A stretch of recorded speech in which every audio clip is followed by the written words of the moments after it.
Capítulo 7. Quiso imponer una nueva religión.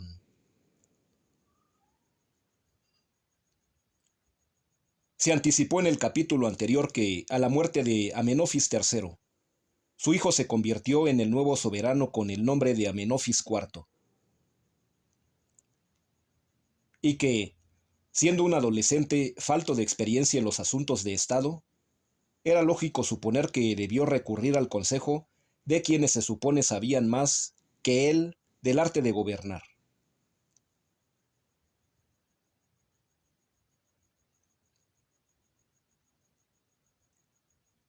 Estas personas fueron sus familiares más cercanos. Su madre, la viuda Yi, el hermano de esta y la hija del sacerdote Ai, la bella e inteligente Nefertiti.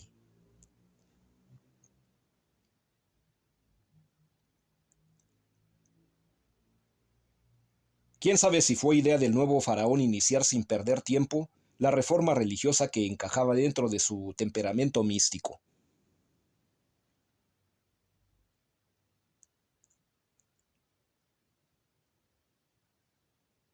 También pudo suceder que la mamá y el tío hubiesen enfilado ya las baterías contra el joven, seguros de que lograría tener mejor suerte que con el papá.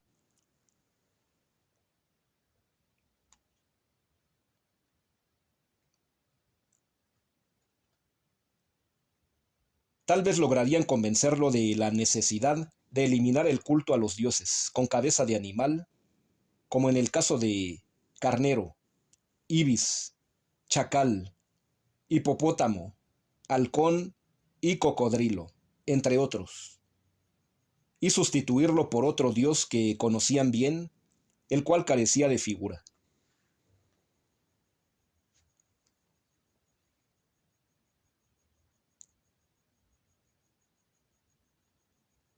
¿Qué razones decidieron el faraón, un tímido adolescente, a escuchar a su mamá y a su tío y a tratar de imponer el nuevo culto, a una edad en que los jóvenes suelen pensar en otras cosas menos aburridas?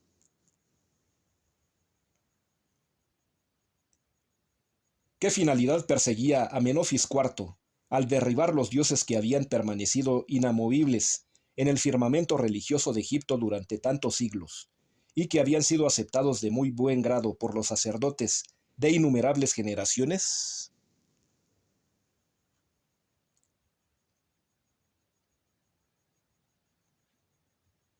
Hace unos años, cierto psiquiatra ruso, metido a historiador, afirmó que conocía la respuesta a estas preguntas.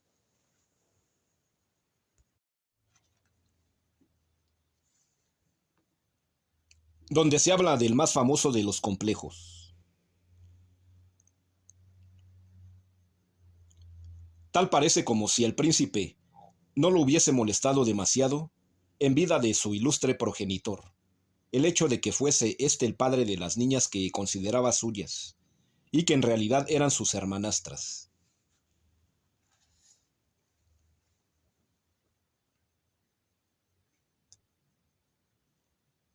Pero es más probable que ocultase por debilidad el odio que sentía por el faraón, porque no deseaba perder la paz de su espíritu ni la inspiración a la hora de componer versos.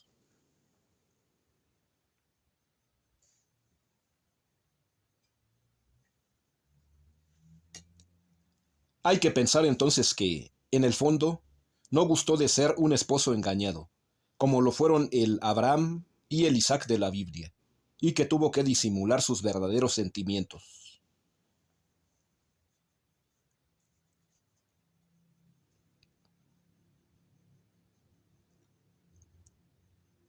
Hasta el día que murió Amenofis IV, entonces intentó vengarse a su manera.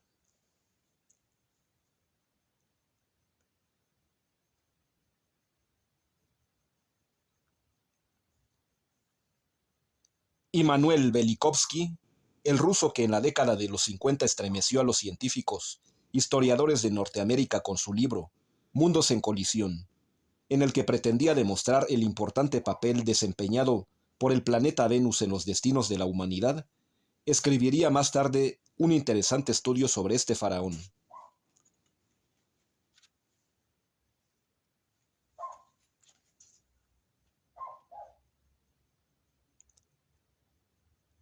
Y lo comparó con el griego Edipo, cuyo odio desmesurado hacia su padre Layo, rey de Tebas, lo condujo por curiosos azares del destino a un amor culpable con su madre Yocasta.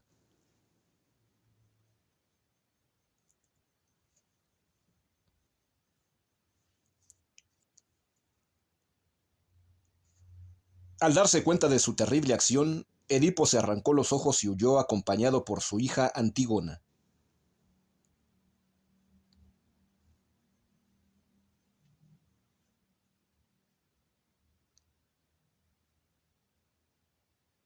Uno se pregunta por qué tardó tantos años Edipo en tomar una determinación, puesto que la niña estaba ya crecidita. Pero así eran las cosas en los viejos tiempos.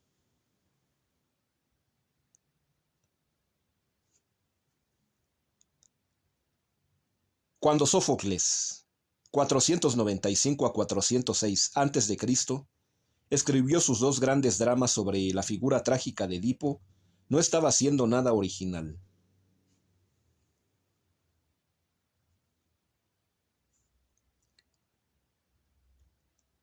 Recogía lo poco que quedaba de las leyendas llegadas siglos atrás de Egipto.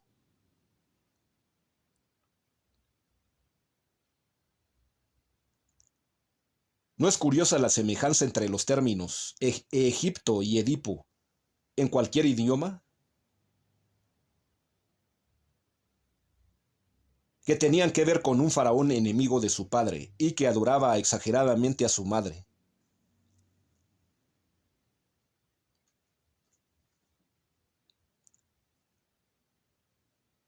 Es lo que opinaba Velikovsky, el psiquiatra metido a historiador, que incursionaba en el terreno de los complejos porque, después de todo, había sido medio discípulo y amigo de Sigmund Freud.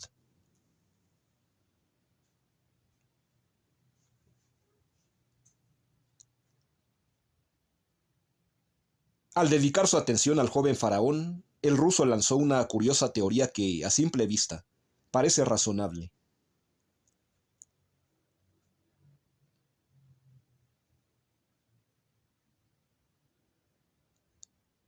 Decía que ese verse sometido en su infancia a los caprichos y a las arbitrariedades de un padre brutal, poseedor de fuertes apetitos carnales que ni a las damas de su propia familia respetaba, condujo al príncipe a odiarlo con todas sus escasas energías y a considerarlo un individuo despreciable.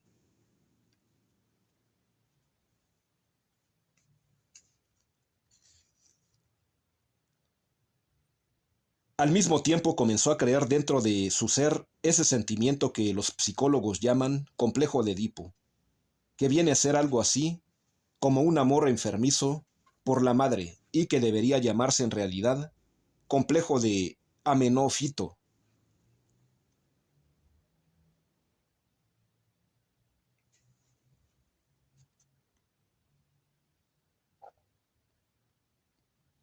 Aquel rechazo a lo que hizo en vida el padre de Amenofis IV fue, a juicio de Velikovsky, lo que impuso al joven faraón a echar por tierra todo lo que había realizado el soberano anterior y a rendir culto a cuanto éste despreció o no quiso llevar a la práctica.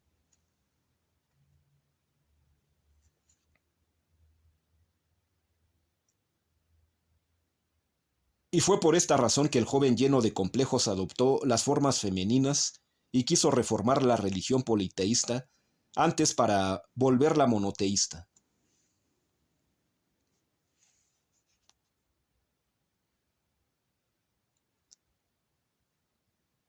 Ahora bien, si la reina Yi era tan tiránica y tan maternal como se supone, ¿no contribuyó también cierta rebeldía de adolescente a provocar en el joven el deseo de buscar refugio en la religión, como hacían en otros tiempos las niñas neuróticas, al sufrir un disgusto por culpa de un galán o de una abuelita, y corrían a refugiarse en un convento?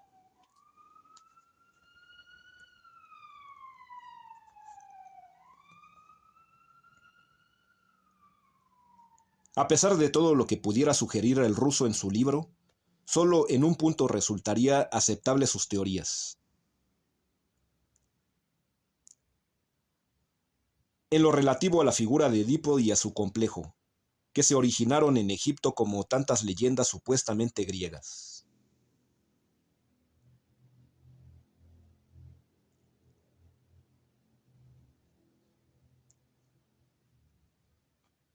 Esto no aclararía, sin embargo, la manifiesta homosexualidad del faraón, que era de carácter fisiopatológico y no mental, como suele ser el caso de los hijos de una madre protectora en exceso.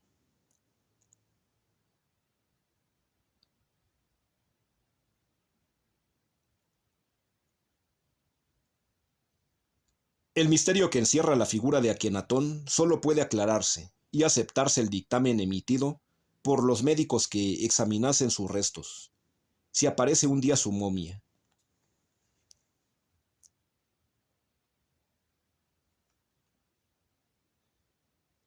Pero esto jamás sucederá.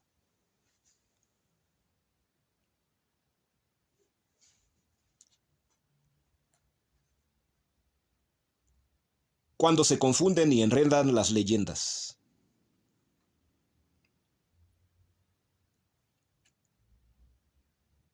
Existe otra versión que intentaría explicar las inclinaciones reformistas de Akenatón. Se ha sugerido que pudo inspirar su intento de reforma religiosa en ciertos relatos llegados a sus oídos acerca de lo realizado 14 dinastías antes por el faraón Keops, supuesto constructor de la Gran Pirámide.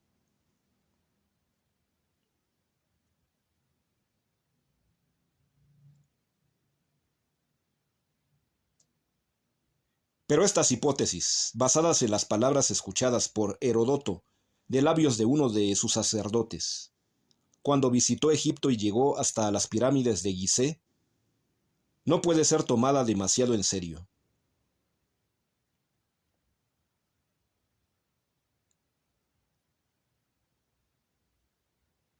Solo vendría a demostrar lo mucho que se recurría al plagio descarado en la antigüedad.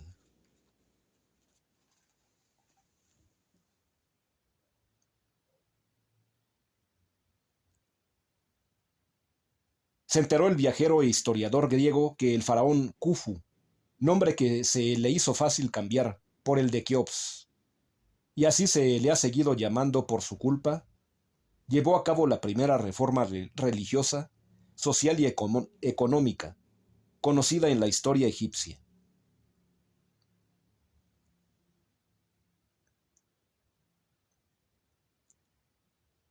Y fue tan radical que alcanzó a todos los sectores de la población, al campo, al clero y al ejército.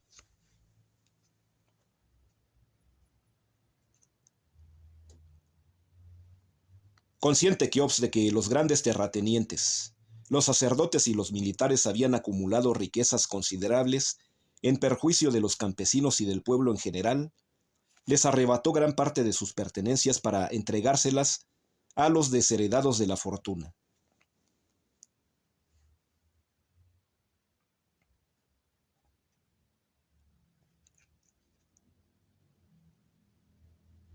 Además de realizar esta reforma social y agraria, prohibió a la población carente de recursos pagar diezmo al clero, que poseía fortunas inmensas.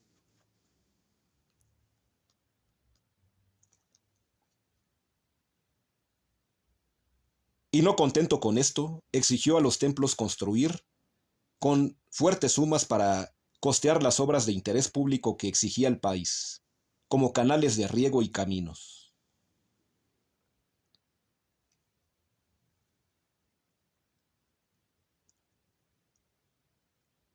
Pero también en otros terrenos intentó llevar a cabo el faraón Keops una revolución.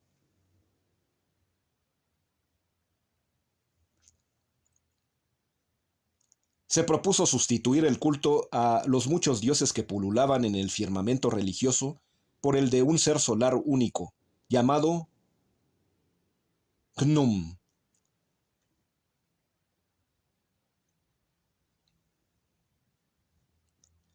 Este dios tenía cabeza de carnero, es decir, que simbolizaba a Aries, y procedía del Alto Egipto, donde era el protector de las cataratas y de la fecundidad de la tierra.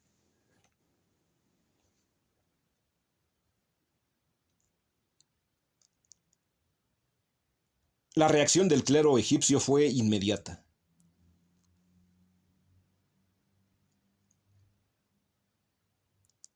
A los sacerdotes no les agradó desprenderse de los bienes que había logrado atesorar.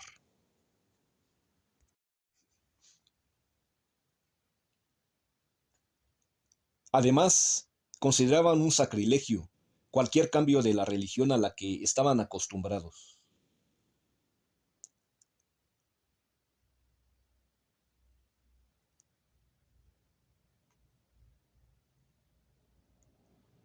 Ninguno de ellos quiso aceptar al nuevo Dios, a quien consideraban un advenedizo.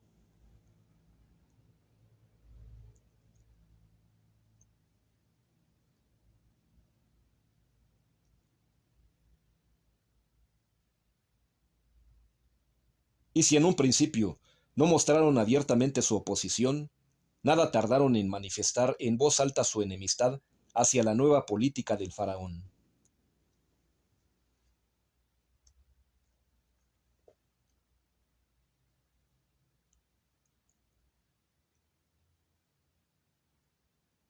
A esta postura de rebeldía respondió Keops, cerrando los templos y amenazando con la pena de muerte a los inconformes.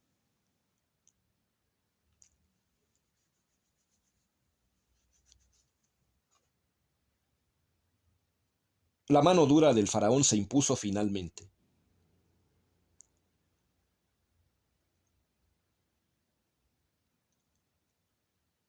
Y los sacerdotes callaron y prefirieron esperar.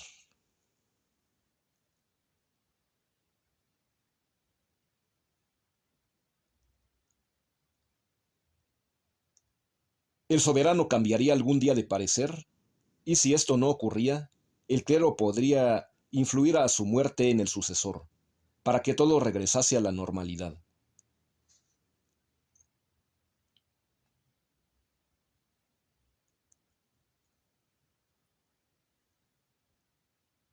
Explicaron los sacerdotes a Herodoto que hubo que esperar hasta el sobrino Miserinos para que el clero pudiese finalmente cobrar venganza.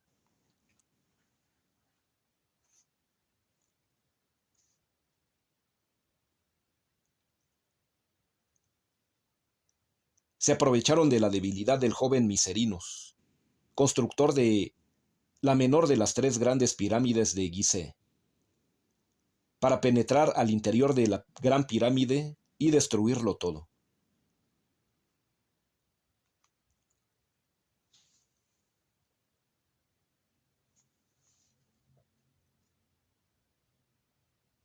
No contentos con borrar las inscripciones que recordaban al odiado reformador, quemaron sus restos.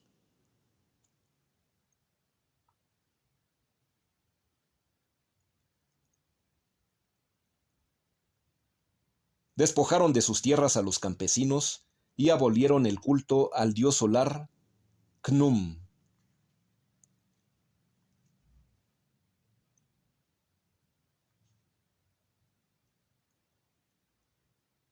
Todo se compuso y volvió a ser como antes, explicaron los complacidos sacerdotes del perplejo Herodoto. Y más se asombró el griego al enterarse de que, para construir la gran pirámide, llevaría su nombre. El faraón Keops no solo hizo trabajar a cientos de miles de esclavos que dejaron sus huesos en la arena.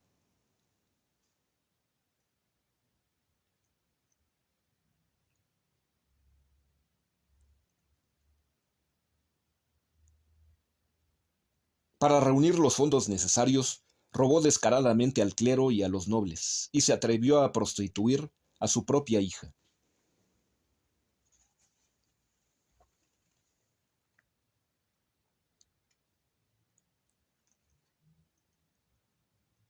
La historia que escuchó Herodoto en Egipto estaba formada sin duda por restos de viejas leyendas que llevaron al poder a los sacerdotes que tuvo ocasión de saludar.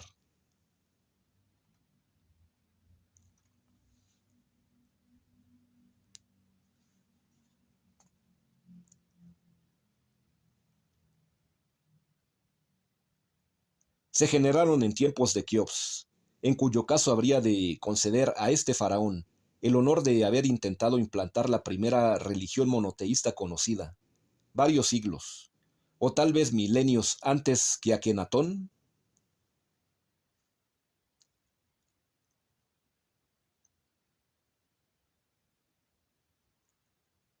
Fueron las medidas religiosas que este último intentó sin éxito, las que dieron pie para el nacimiento de la leyenda, y como el recuerdo de su nombre se fue perdiendo lentamente, se atribuyó la paternidad de la reforma religiosa a un soberano que lo único que realizó en su vida fue una monumental obra de piedra.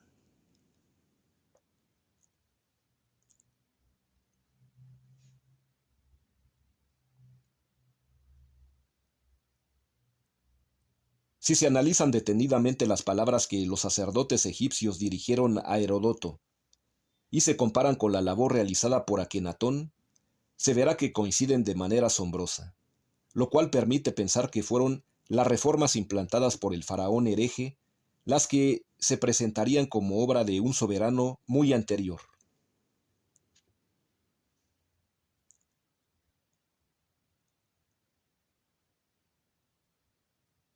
de cuya vida poco se sabía.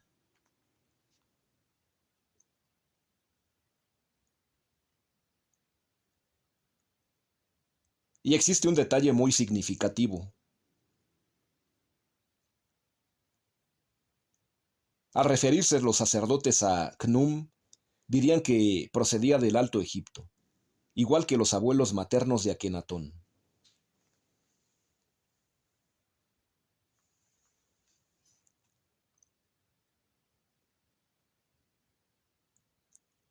Además, este dios simbolizaba a Aries, y fue precisamente durante la era de Aries que vivió el faraón reformador, cuando Moisés apareció para imponer el Cordero Pascual.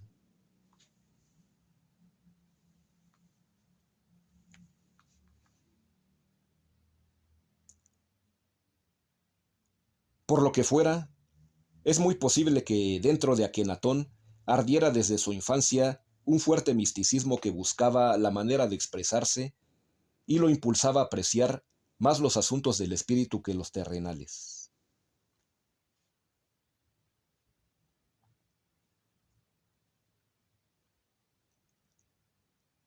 Lo invadía entonces una acentuada generosidad y un exceso de amor hacia sus semejantes, y quiso por ello emprender una lucha contra las injusticias sociales que con tanta frecuencia vio en los tiempos en que era un tímido príncipe de sangre empobrecida por culpa de las repetidas uniones consanguíneas.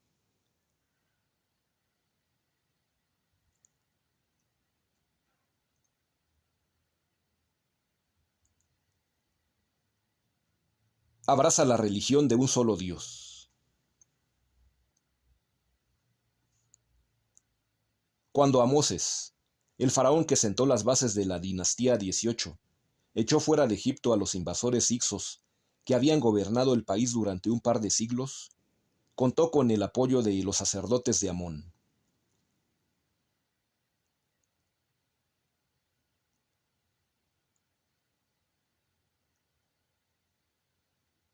Pero a cambio de los favores recibidos, se vio obligado a prometerle ciertas prerrogativas.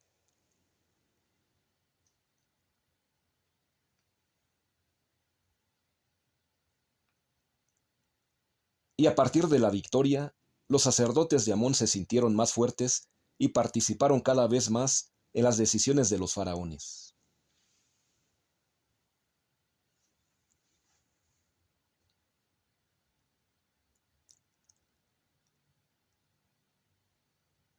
El clero egipcio había adquirido un poder tan absoluto como nefasto, en lo espiritual y en lo material.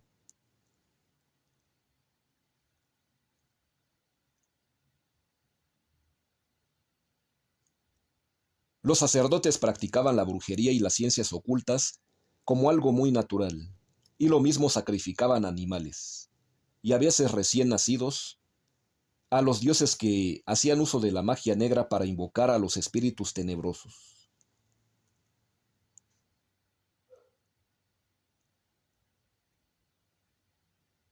Fabricaban pócimas con componentes repugnantes, para uso de quienes deseaban eliminar a un rival enojoso en política, en negocios o en amores, así como brebajes para quienes pretendían ganar el amor de una doncella arisca.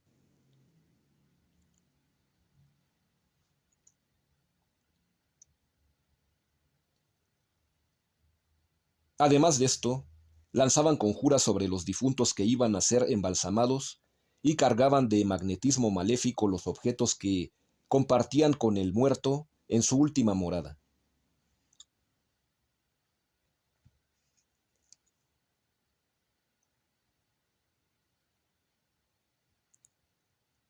Se adoraba a todos los dioses sin excepción, sin importar su forma.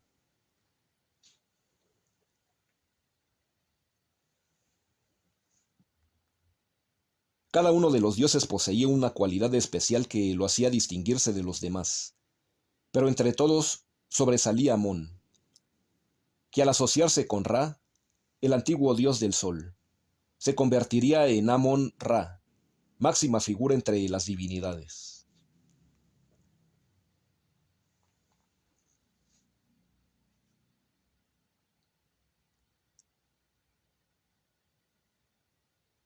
El joven Amenofis IV no quería saber nada de los actos de magia realizados por los sacerdotes de Amón-Ra, ni tampoco del infierno que esgrimían como arma para atemorizar y someter a la asustada población, contra el cual infierno debía defenderse el pueblo mediante toda clase de encantamientos y amuletos mágicos.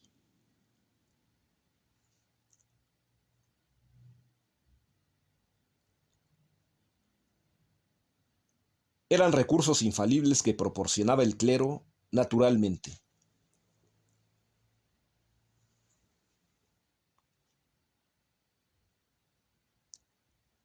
Tiró el faraón al fuego las fórmulas supersticiosas, a pesar de las airadas protestas de los mercantilizados sacerdotes.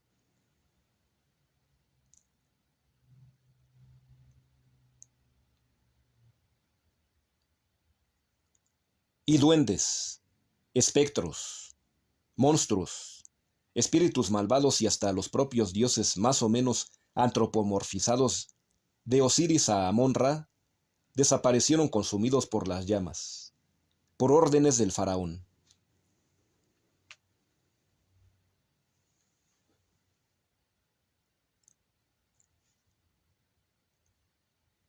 Y la adoración de los dioses del pasado la sustituyó el soberano por un culto de esencia más pura, a un Dios único que carecía de rostro.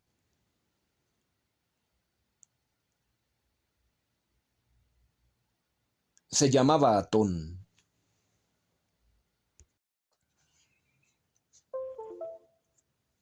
De este Atón no se hicieron imágenes, pues el juicio del reformador es verdadero Dios, no tiene forma visible, y por esa razón no puede ser representado.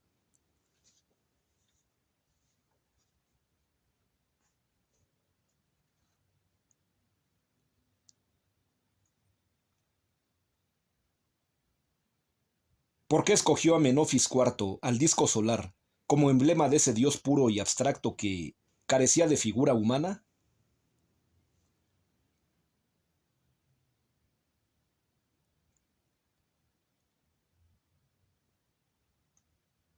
Partió de él la idea, o influyó en su decisión el consejo del sacerdote Ai, que era suegro suyo, además de tío, y algunas nociones tenía de lo que es una religión monoteísta.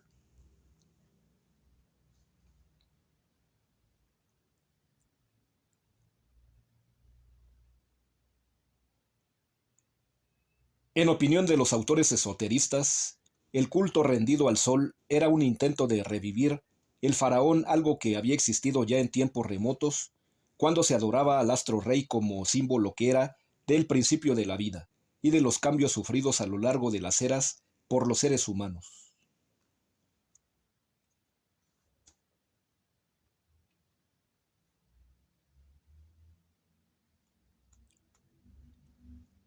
Dicen también que el joven faraón quiso dirigir la mirada hacia el culto solar que existió en el pasado en Poseidonis, la capital de la Atlántida.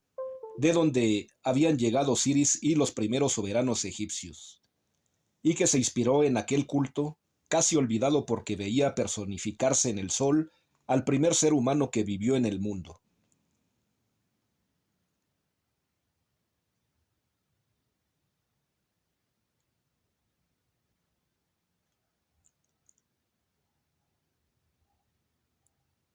Y ese ser humano era andrógino y simbolizaba la inmortalidad del alma.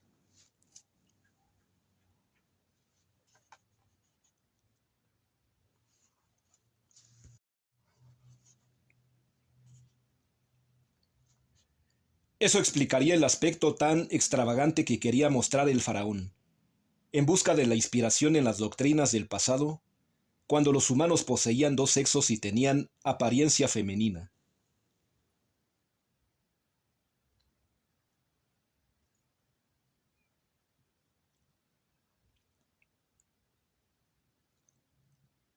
Afirman también los esoteristas que, debido a algún cataclismo cósmico o la influencia solar, se produjo una mutuación radical que separó a los humanos de dos sexos definidos, opuestos pero que se complementaban.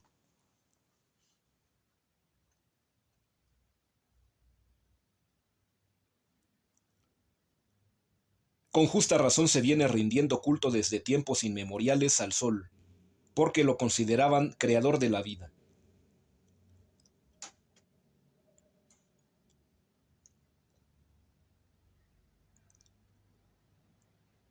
Instruyó el faraón a sus artistas, pintores y escultores para que, a partir de entonces, lo representasen no como un hombre normal provisto de los adecuados atributos sexuales masculinos completos, sino como el ser andrógino original del que proceden hombres y mujeres.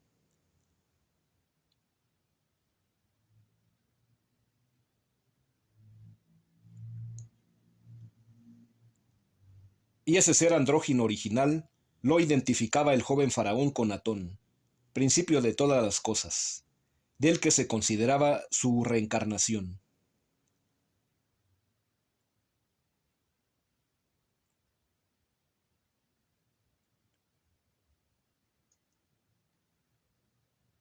Es esta explicación dada por los autores esoteristas y por los teósofos discípulos de Madame Blavatsky, la más acertada, la que debe ser tomada más en serio para justificar la extraña actitud del soberano.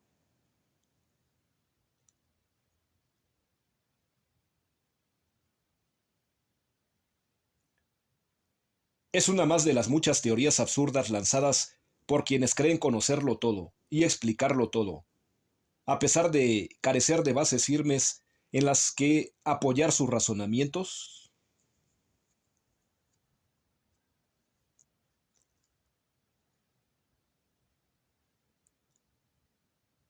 El faraón decide cambiar de nombre.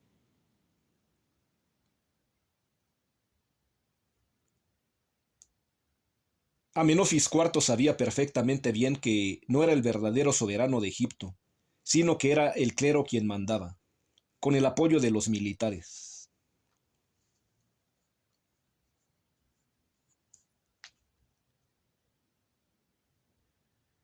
Unos y otros poseían la tierra y eran dueños de quienes la trabajaban, de los edificios y hasta de la voluntad del faraón.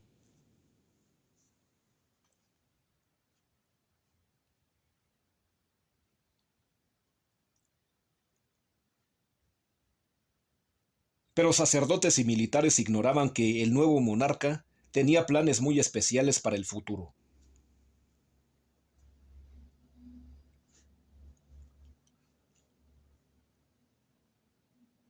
Cuando comenzó a imponerse la voluntad real, surgieron las primeras protestas, que fueron sumamente tímidas al principio, para crecer en la violencia sin tardar mucho.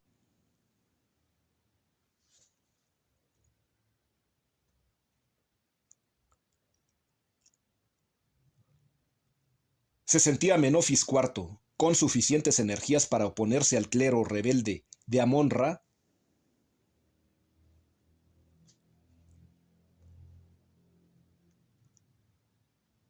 Contaba con la seguridad de descender de un dios solar, que le confería un poder insuperable, contra el cual nada podrían los sacerdotes enemigos?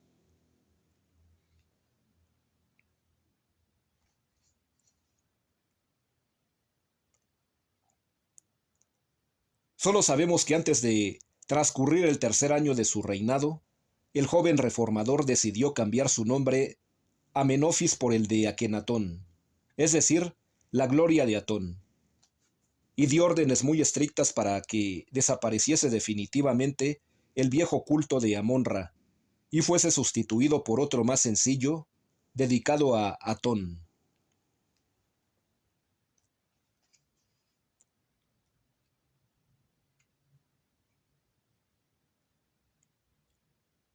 Y mandó erigir suntuosos templos adornados con simples representaciones de Atón, adoptando la forma de un disco solar, lanzando sus rayos bienhechores que remataban en sus extremos en unas manos abiertas en señal de paz.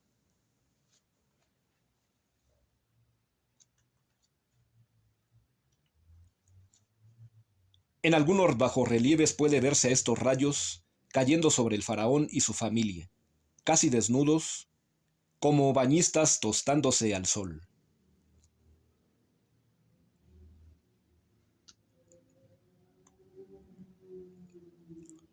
También inició una revolución en otros terrenos artísticos.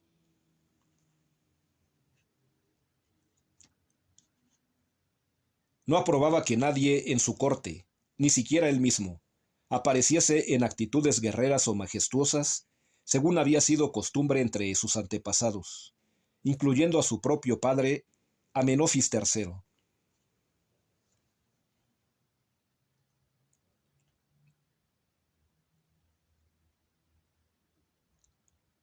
Quería ver representados a todos como eran en realidad, con toda naturalidad, aunque el artista se viese obligado a revelar los defectos de sus modelos.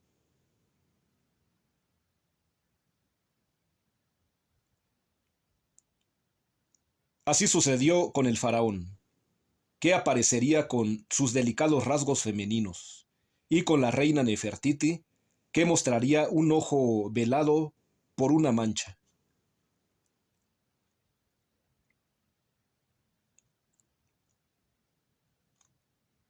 Estas medidas revolucionarias fueron ásperamente censuradas por el clero, que si bien comenzó lanzando tímidas protestas, no tardó en recurrir a las amenazas, claras o veladas, para obligar al faraón a dar marcha atrás.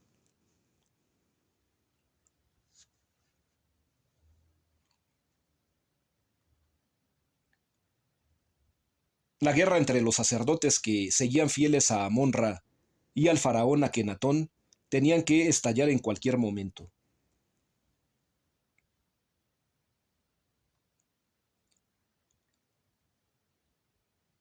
El clero no iba a permitir que prosperase una reforma sacrílega.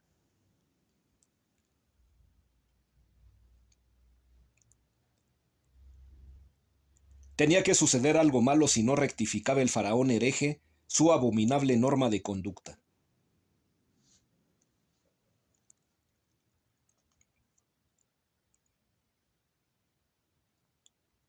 Funda el faraón la ciudad dedicada a Atón.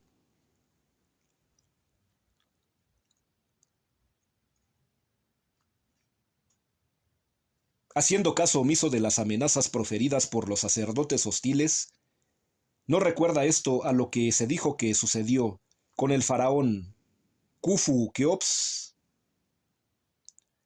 Dispuso a Akenatón iniciar la construcción de la nueva capital del reino, que sería toda ella un templo dedicado a rendir homenaje a Atón.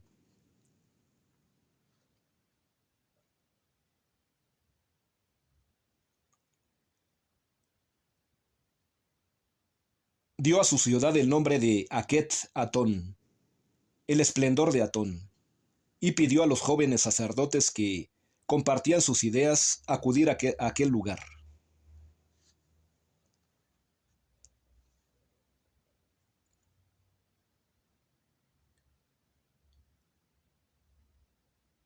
Caso único en la historia, ordenó el faraón construir a un costado de la futura capital de Egipto, una ciudad satélite, especial de multifamiliar gigantesco destinado a alojar a los obreros que trabajaban en las obras, con todo y sus familias.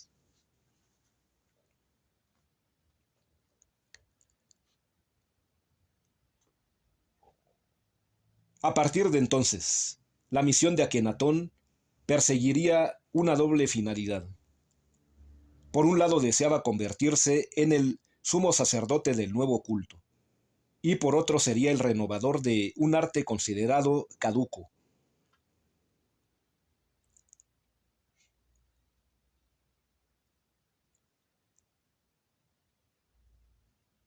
Prohibió esculpir o dibujar la imagen de Atón al buen capricho de los artistas, que hubieran creado efigies monumentales recargadas de adornos, de haberlo permitido el soberano.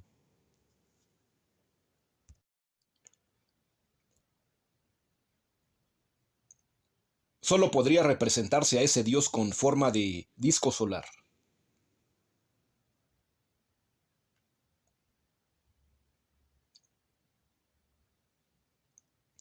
Fueron proscritas definitivamente las demás divinidades, pero proscritas de verdad. Se demolieron sus estatuas, se demolieron sus bajorrelieves.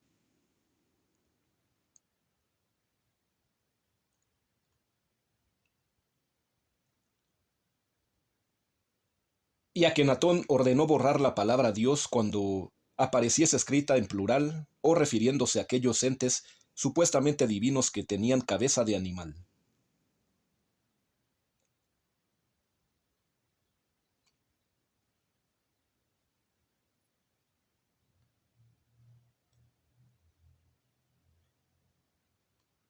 ¿No es curioso que este y otros actos ordenados por el faraón Akenatón recuerden a ciertas órdenes dictadas por el patriarca Moisés en los primeros tiempos del éxodo bíblico?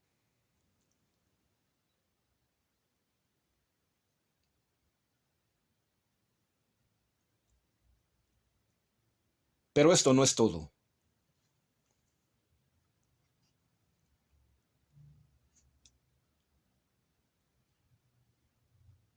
La nueva religión monoteísta repudiaba toda clase de infiernos y prohibía la brujería y la magia negra. Y esta misma prohibición se vería repetida en algunos pasajes del Pentateuco, donde abominaban también las prácticas hechiceras.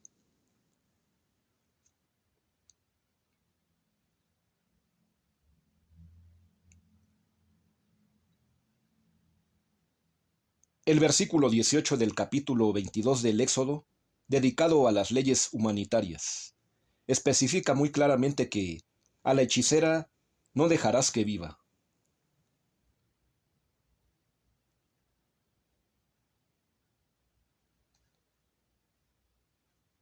Y poco después, en el versículo 7 del capítulo 5 del Deuteronomio, se aclara que no habrá dioses extranjeros en mi presencia, ni haréis imágenes de lo que hay en el cielo.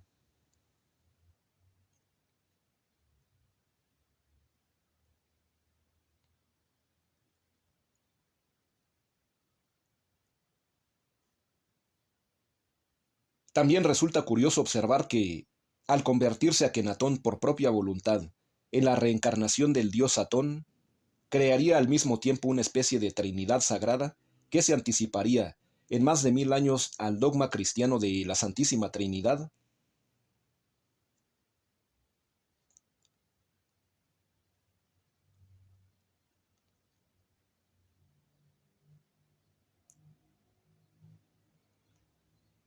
Akenatón, en compañía de Atón y de la reina Dji, es preciso adivinar en toda esta historia, por fuerza, la mano de la mamá, que no se quería quedar atrás. Iba a formar una trinidad que los egipcios tendrían que adorar, del primero al último.